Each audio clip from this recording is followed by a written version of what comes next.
Oke, mohon maaf kan sebenarnya sudah sempat rujuk ya, tapi akhirnya harus berakhir bercerai ujung-ujungnya, mungkin seperti apa sih Ki?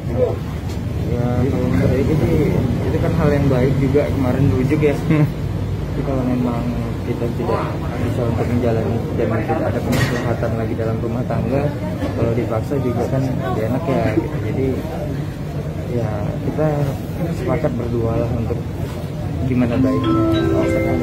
Ya, untuk hasil alhamdulillah Majelis Hakim melalui putusannya sudah menjatuhkan izin talak bagi Rizky dengan karena ketidakhadiran termohon, jadi diputus secara terspek.